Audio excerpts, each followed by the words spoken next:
આપણે સૌ આપણા ઘરની સુંદરતા વધારવા માટે ઘરમાં છોડ વાવીએ છીએ.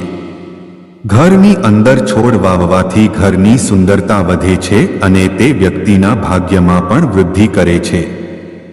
વાસ્તુશાસ્ત્રમાં કેટલાક એવા છોડ વિશે જણાવવામાં આવ્યું છે જે ઘરમાં વાવવાથી અનેક પ્રકારની સમસ્યાઓથી મુક્તિ મળી શકે છે.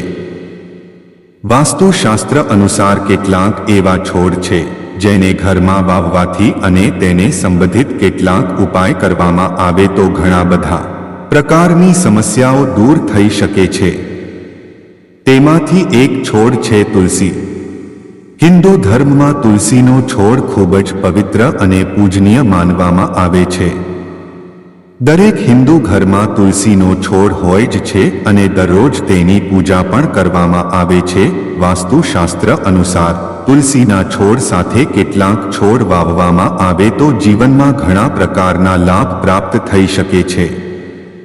તો ચાલો જાણીએ ભોપાલ નિવાસી જ્યોતિષી તથા વાસ્તુ સલાહકાર પંડિત હિતેન્દ્ર કુમાર શર્મા પાસેથી કે વાસ્તુશાસ્ત્ર અનુસાર તુલસી સાથે કયા છોડ ઘરમાં વાવવા ઉત્તમ હોય છે. કાળો ધતુરો ભગવાન શિવને પૂજાપાઠ દરમિયાન ધતુરો અર્પિત કરવામાં આવે છે. હિન્દુ ધર્મમાં તેનું વિશેષ મહત્વ છે. હિન્દુ ધર્મમાં અનેક માન્યતાઓ છે જે અનુસાર કાળા ધતુરામાં સ્વયં ભગવાન શિવનો વાસ હોવાની માન્યતા છે. તેવામાં ઘરની અંદર કાળા ધતુરાનો છોડ વાવવામાં આવે તો તેનાથી ભગવાન વિષ્ણુની કૃપા પ્રાપ્ત થાય છે. વાસ્તુશાસ્ત્ર અનુસાર કાળા ધતુરાને ઘરમાં વાવવાથી વૈવાહિક સંબંધોમાં મજબૂતી આવે છે અને વ્યક્તિને તેના કાર્યક્ષેત્રમાં લાભ અને પ્રગતિ પ્રાપ્ત થાય છે. આંકડાનો હોડાકડાના ફૂલ ભગવાન શિવને અર્પિત કરવામાં આવે છે.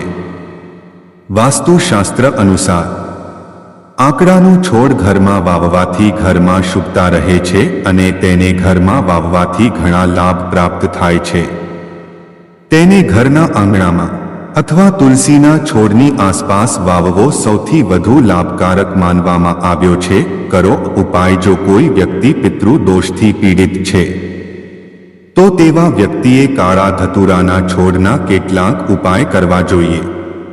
તેના માટે વહેલી સવારે ઉઠીને સ્નાન વગેરેથી નિવૃત્ત થઈને આંકડાનો છોડ અને કાળા ધતુરાના છોડમાં જળ મિશ્રિત દૂધ ચડાવો.